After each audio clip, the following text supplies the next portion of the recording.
Hello, this is MK37. I am Moses. So anyway, last week on my social media platform, to be specific, Facebook, I posted that I will tackle a migration topic, and sorry, the topic that I'm going to tackle is visitors visa. This is the most popular. I would say yes. This is the most popular um, visa right now to Canada. And reason being, give me a second here. Let me tweak some things here. Yes, I said this is the most popular visa right now.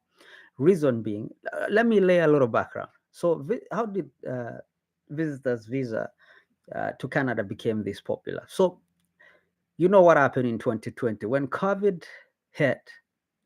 There were individuals or some people were in Canada and they were here on a temporary visa. It's basically a temporary visa, on visitors visa. And then there was a ban on travel. There were no travel anymore. Like there were restrictions on travel. So, and there was nothing to do. So what happened? So the Canadian government, not government, the Canadian government came up with oh, what did I do there, people? Sorry. So the Canadian government came up with a temporary policy in 2020 that anybody with visitor's visa can convert it into a work permit. So, and that's how it came about. It's still running up to date now. So, before I continue, or before I continue, let me clarify this. I am not an immigration consultant. All the information I'm giving you here is based on my own research and a little street. I talk to people who've gone through the process. So I understand the process a little bit. And listen, some of the people say, we tired with this. I don't want to hear this. It's everybody is doing it, especially Wakenya wanasema, huyu jamaa ameenda majuu. What is he doing? Kazi yake tu ni kuongelea the same. Kila mtu akienda majuu anataka kuongelea hii topic ya immigration. Let me tell you, the internet is vast. Everybody, I have my own audience. Anybody else has, like everybody has their own audience. So you pick who you want to listen to. So that's why I'm doing this, and we do it differently. I have a different voice. I have a different face. So okay, so let's continue. So I said since 2020 it's been running. Visitors Visa has been running, and this is the popular visa right now. But people are getting it wrong. We're getting it wrong because um, some people want to use agents. Some people just want to apply it by themselves. Some people don't even know. They just overheard somebody saying people are going to Canada on a visitor's visa, but they don't know how. Some people it's like waking up and finding everybody's gone. Oh, it's gone. So some people have been here some people came with visitors visa and they've converted it to study permit, to work permit. Let me say, work permit is a little bit difficult. And that I'll make that a story for another day. But I just want to tell you a process, give you a process on how to go about it. So anyway, I'll give you the information. This is a problem. Najua nazungumza na watu wengi, but shida ni hili. Most of you have been poisoned by the agents because the agents knows if you've not about if you at least if you've heard about visitors visa to Canada somehow, and this is where they are making a killing. Do I really care? No, I don't care. But the thing is, it's your choice. It's your duty to decide whether you want to use an agent or no. And is it bad to use an agent? I can't say no or yes. Some people have used, but they've paid tons and tons of money. They have paid a lot of money for it. But is it worth that much? That much? No, I can say that with confidence. It's not worth that much. That much amount of that amount. It's too you. That's a lot of money. Sometimes people pay a lot of money, but because you know why you pay that much? Because you don't want to put in a little effort. If you put a little effort, you will understand that, hey, you know what? That is too expensive. Basically, a visitor's visa is worth $185. $100 for the visa itself and $85 for the biometrics. That's all it takes. But now you have other things. For example, you let me not jump. Let me go based on my script. I'm getting hot, hot here. Anyway, so you check your eligibility, of which most of us, sisi wa Kenya, mara mingi, most of us were eligible for it. So first off, at least you gotta have a passport. You gotta have a passport. You just can't ask me about visa yet, how to go about visitors visa yet you don't have a passport, right? So make sure you have a passport. There is no debate about that. And then make sure you don't have a criminal record. Have enough money. And when I say enough money, so for visitors visa, you need at least show at least how much? At least minimum $10,000. Minimum $10,000. That's like in shilingi Kenya shillings. You multiply by 100. You know, it's just a million Kenya shillings, right? Or even more if you can. Now, this is where the question is, can I use my own banks? Naweza tumia bank statement yangu peke yangu? Lazima ikuwe ni yangu? No, saa zingine si lazima ikuwe yako. Inaweza kuwa ni ya mtu wa familia, mtu wa karibu. So the thing is, people, you have to convince them. You have to convince them that you are capable. Like it's ni kupembeleza wao. So once you put your documents there, you really need to convince them. Say, hey, I can. This is me. This is Moses, and I want to go to Canada based on this. Unajua hawa watu ni werevu. Hawa watu ni werevu. No, sometimes they let it go, but wanajua, they actually understands all the tricks yenye nyinyi mnatumiaga mnafikiria mnajua. They know. They clearly understand them 100%. It's just that they say they just have no time to fight this, but they know, they understand. So listen. So you have to have some money, a bank statement. That's what I'm talking about. And there are types of visas actually. You can come in these visitors. Basically, there's business. It's under the cover of. You can come as a tourist or just a visit under invitation or family visit, right? You can come to see your family member or whatever, right? And then there's one for compassionate reasons. I'm applying these visitors visa for compassionate reasons, right?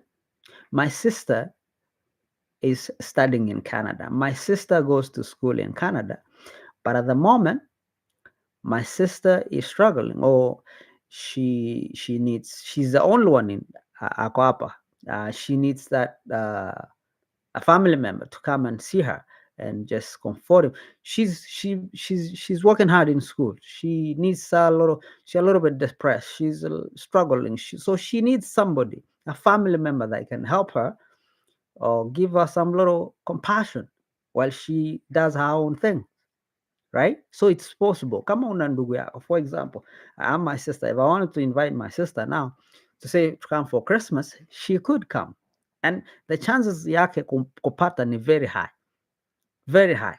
That's how it works. So you need to understand that. So there's compassionate, and then of course the tourism visa. Unakuja kutembelea wapi? Where are you going? Unakuja wapi? Unaenda wapi? Right? And that's how things work. Am I clear? Anybody aniambie? Can you hear me? Watu wa TikTok mnanisikiza poa? Sijui kama mnapata. So, and that's how things are, right? Also, that's how it works. Anyway, now This is the problem. Most people ask me, so where do I start? Says, I have a passport, I have a bank statement, I know I can get this and this. Where? Okay, nashukuru. Okay, so where do I start? Hiyo ndio issue. So I have a family member at a time, is a cousin. He say, hey, can you send me, please send me an invitation. Can I send her an invitation letter? Yes, I can send her an invitation letter. But the problem is, this is the thing. How many people can I invite them? Now they will ask, oh, now I have to prove how close we are. So if it's my uncle's uh, daughter or my uncle's son, how do I go about it? So, so some people will say, hey, to manage invitation. Sometimes you don't need it. You can just go with tourism visa. Say, I want to tour somewhere. Now, when you say you want to tour somewhere, the question of bank statement comes in. Now, hapo ndio shida iko sasa. Mambo ya bank statement, ukisema unataka kutour, lazima most of the things zikuwe zako. Like it has to come, at least you have to have an employment. Hao watu wanajeshi, as polisi, mention them, walimu, those people wakitaka kuja hapa wanakuja kwa urahisi sana. Wanasema I'm just going on a vacation. Easy kwa sababu wako na payslip. You have to, for them they can attach their payslip, wanaweza pata barua from their employer and it makes them easy. It makes it easy for them. Watu wa TikTok share hiyo kitu ama upige like jamani. So and that's how it goes, right?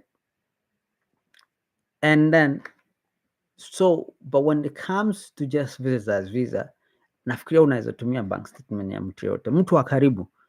Now ukisema mtu wa karibu, tuanzie hapa kwanza. Wacha tutafute nini? Let's get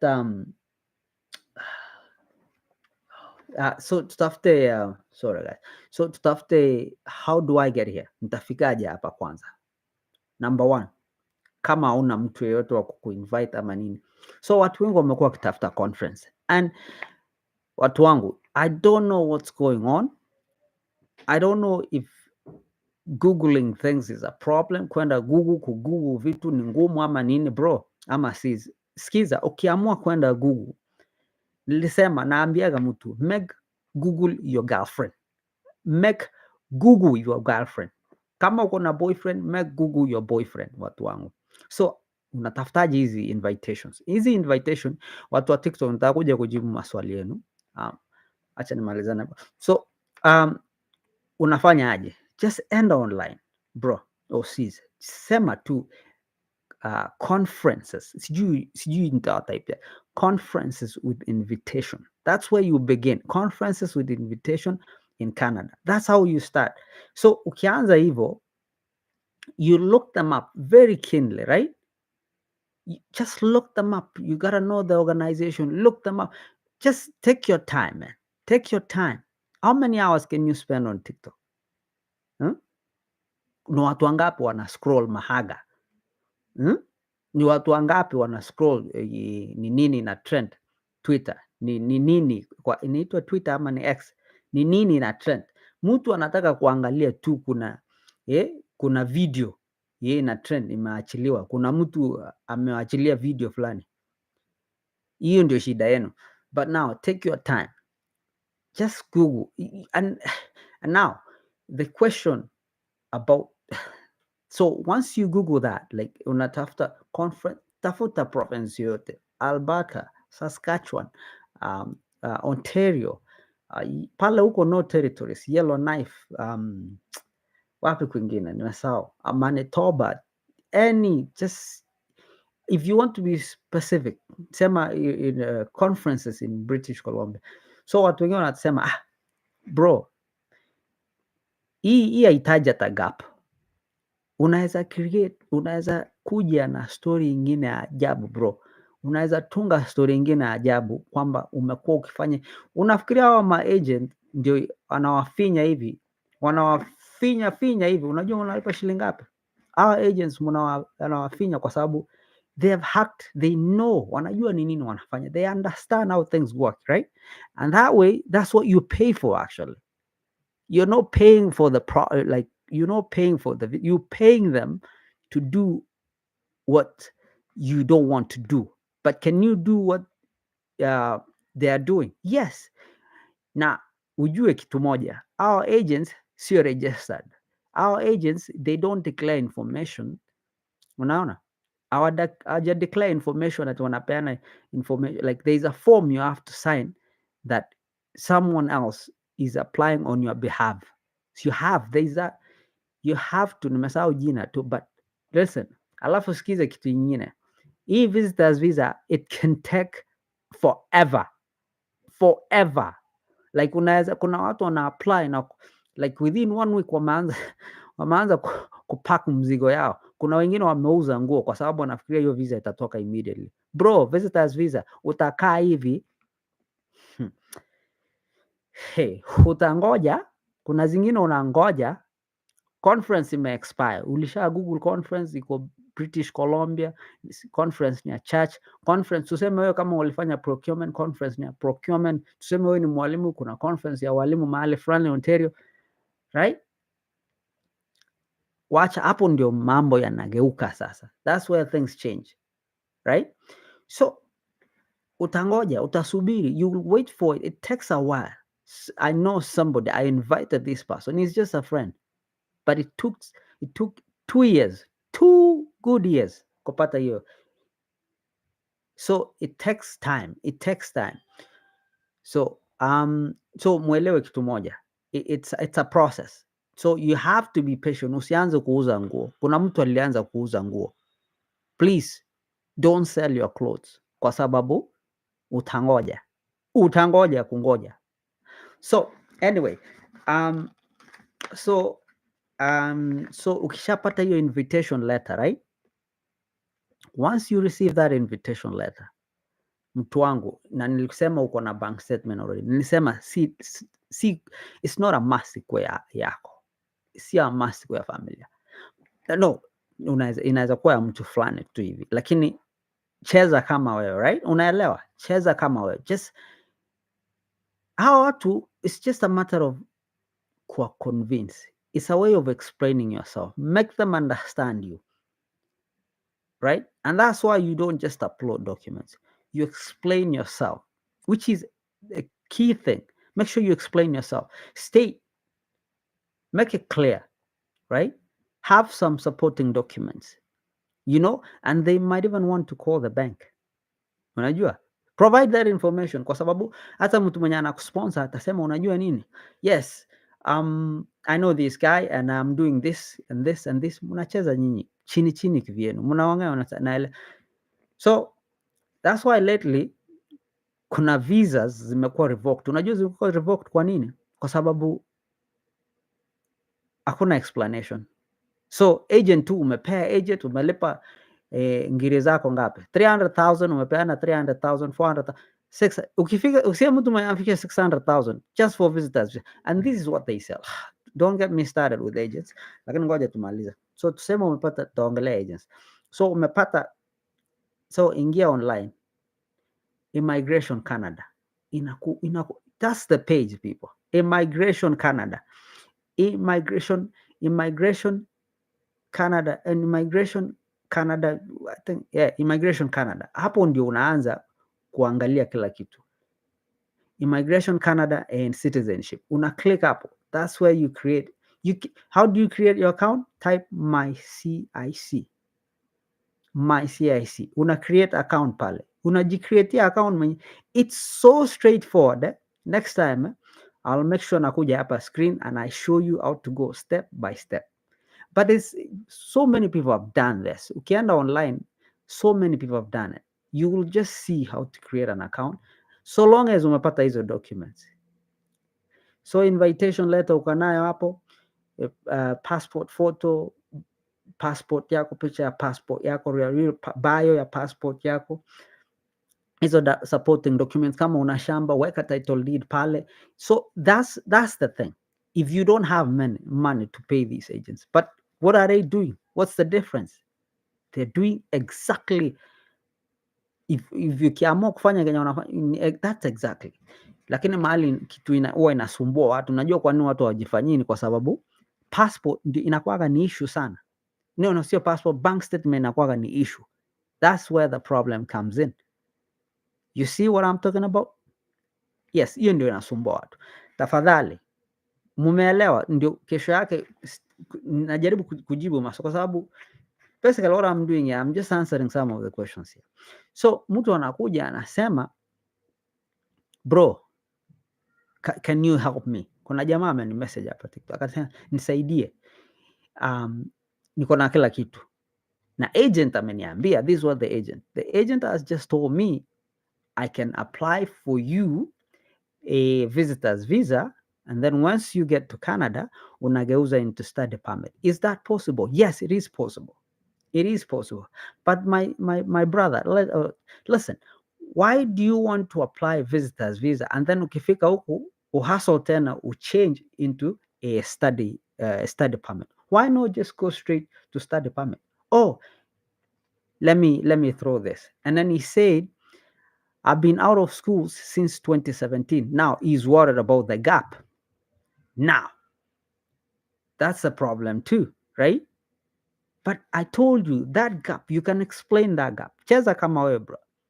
Unaweza explain your gap in so many ways. Number one, unaweza sema nimekuwa nikipiga hili mashughuli hivi na hivi na hivi. And you show them proof. Kama una biashara, una leseni ya biashara, you just have to show them. Na huyu jamaa alisema bank statement sio issue. Bank statement is not a problem kwake. So now he has a bank statement ya familia. Apply school. It's not a problem. It's okay. Some people go, watu hapa they go to like wanaamua wanazaa watoto kwanza, wanaolewa kwanza, and then they go back to school. You find a 40-year-old. So it is possible. We've been out of school since 2017. You are not an old guy. You're a young person. So you can do that. It's very possible. But now you just have to organize yourself. You have to explain yourself. Put your things together. I say go to Immigration Canada and Citizenship. You can create your account, my CIC. That's all you have to do. Najua watu wanasema invitation kuanzisha kitu ndio inakuwa ni noma. But once you know how, some people, because this is the problem. Let me talk about the agents now. The agents have poisoned your brain. The agents wamekupoison kabisa, so that to an extent that you believe you cannot do anything for yourself, that you have to, and all the time, like every day, I must find somebody. Bro, show me a legit agent. Bro, show me that's not how it works. That's not how it works.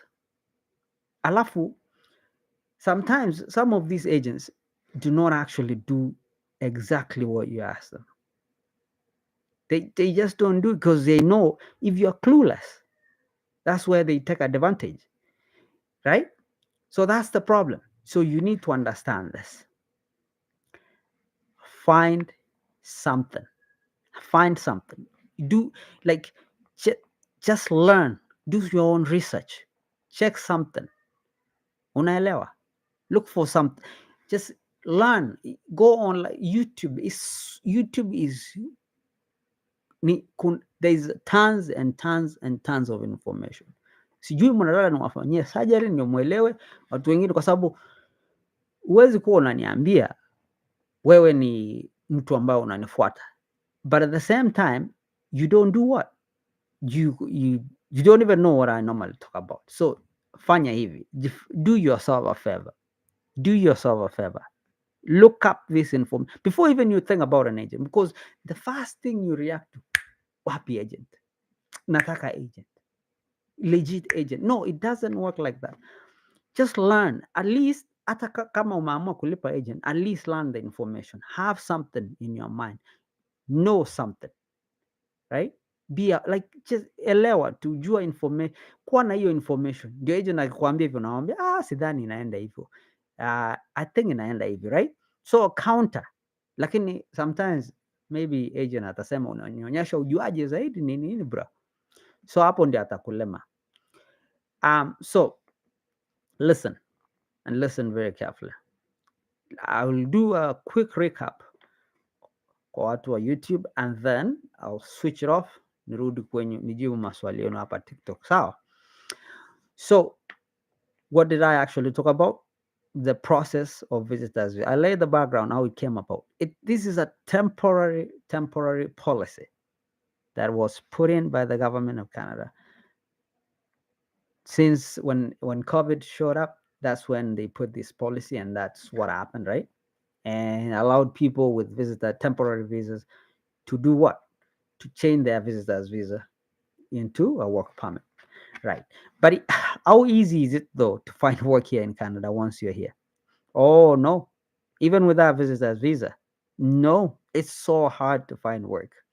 So, um, and that's why sometimes if you think you're a student, capable of coming to school, come on, if you graduated from high school, if you graduated from college not too long ago, I would suggest you come as a student instead of using a visitor's visa. It's tricky. Uh, Visitor's visa has its own problems. I mean, you have to find a host, you have to find a place to stay, you have to have some money to for your own upkeep as you try to figure out things. But one thing I normally tell people, if that's the only option you got, let's say you graduated in high school like me in the year 2005, and you've been out for that long, and you graduated 4 years from then, maybe you graduated from the university in 2009, and you've been out in the cold, unapanda viazi, unalima shamba, unafuga ng'ombe, then I suggest tafuta tu visitors visa ama tourism visa, right? Kwa sababu it's been long ukiwa shule, and then unless you have a solid explanation why you want to go back to school now. Lakini kama umemaliza shule, I would say late 2019, 2017, you can still explain yourself and give a good account, or you can explain that gap, what you've been doing. These Wakenya ni wajanja, mnaelewa. Is that possible? Yes, it is possible. So usife moyo kwa sababu ati umekuwa out of school nini, usife moyo. So kuna vitu zingine ningependa kuzungumzia hapa, lakini sitaki kwa sababu tutanyorosha hiyo kwa TikTok na waona. So okay, I said I wanted to do this for maybe 30 minutes on YouTube. So thank you for those who tuned in on YouTube, and subscribe. If there is any question, if you have anything to ask that I didn't cover, because I believe I covered. How do the most important thing is, how do I get an invitation letter? That's usually the problem. Nimesema enda online, but people, I know sometimes when you Google, you don't see it. You can't even find it. Some ask, but ask if you go to Google and look for these conferences and you find one, it costs money. Some of these conferences, some people say, lakini wanaitisha pesa. Yes, some of these conferences cost money. Some start with $50, $45, up to $2,000. I've seen one, a nursing conference somewhere, and they were charging like 1,600 Canadian dollars. That's good money. That's good money. Almost 160,000 Kenyan shillings. That's good money for a conference. But is it legit? Yes, legit. So some people do not know. They don't. They're not sure what to do. But hey, it is possible. It is possible. That's how you find the conference. Once you find the conference, and you get that invitation letter, then everything else can flow. Unaelewa? Everything else can go as planned, right? And you find the bank statement, right? And then you explain yourself. You see? So you don't need to rush to these agents. But is it bad to use an agent? No, I don't think it's bad. But are they? I said they are not actually agents, because they don't give out consent. They are not registered. I mean, even when you're applying, actually, if you go to my CIC and create your G key account, you'll realize they will ask you, are you applying for somebody else, or you doing your own application, right? And that's the reason. So if you do that and they find out and they give you a visa, let's say they will give you a visa, but they will revoke it. So I know a couple of visas that have been revoked because people do that without realizing. And you know how they get caught? Because the same agent uses the same payments or means of payment, like wanatumia nini moja, banks, wanatumia kadi moja kulipia watu wengi. So the more, unajua watu hawa ma consular, watu wenye wanafanya hawa maofisa, they communicate, right? So they know there is information flowing, there is information, so and they sense, si ati ni wajinga, they know the trends, they understand the trends, so they communicate. And if they see, oh, huyo jamaa hiyo kadi yenye ilitumika pale ni ya Njoroge, Njoroge alilipa, hii ingine Njoroge alilipa, Njoroge. How rich is Njoroge paying for people's visa application? So, and this is what you will be hit with. It seems, this was the statement, it seems you used a paid consultant, but you did not do what? You did not mention. So kama ulitumia paid consultant na huku explain, that's where the problem is. Kuna jamaa, I'm gonna tell you this is a true story. Kuna jamaa ameenda mpaka Ethiopia, ako na visa, lakini kila kitu alipata visa, but visa yake iliwekwa on hold. Jamaa amefly mpaka wapi? Jamaa amefly mpaka Ethiopia, alipita Nairobi sijui alipitaje system ya Nairobi, si unajua alipita system ya Nairobi, akafika Ethiopia, akatoboa Ethiopia, akaenda Turkey, akarudishwa kwa Turkey. Reason, kuna state wakiclick tu hivyo wanaonyesha this guy is not allowed to travel, but ako na visa ya Canada, iko pale, imestikiwa pale, ako nayo, but he was not allowed. So, and the guy had to go back home, and that's how things work. So people, you need to learn this thing when dealing with this. Mkideal na watu, honesty. Cheza, hata kama ni kucheza, make sure you are honest. Weka honest kabisa, like weka clean kiasi, like unaelewa. So anyway, so for my YouTube followers or subscribers, please, na wenye hawaja subscribe, especially wenye wako kwa TikTok hapa, fanya hivi. Great. Nifanyie ni jambo fulani. Just subscribe to my YouTube channel pale and share this. We'll talk more about this. So this is MK37. I'm your host, Moses. And hey, I'm giving a shout out to my other host, my co-partner, Lawrence Koech. Nashukuru, bro. Let's keep this rolling and share. So if you have other questions, hey, weka kwa comment. We read comments and I try to answer as much as possible. Kwa wale wa TikTok, skiza kitu moja, never send me a low message because I don't answer a low message. Send me a whole message, a whole paragraph. Hata kama ni 32 pages, I'll answer. So, but for YouTube, you can do whatever. Just a short message, I'll answer. Watu wa nini hapo, tafadhali TikTok na kuja kwenyu sasa hivi. Anyway, so thank you very much for those subscribers who've subscribed. Let's keep it rolling. From me here, from MK37, nashukuru sana. Thank you. Keep subscribing and sharing. Don't forget to like that button. Thank you.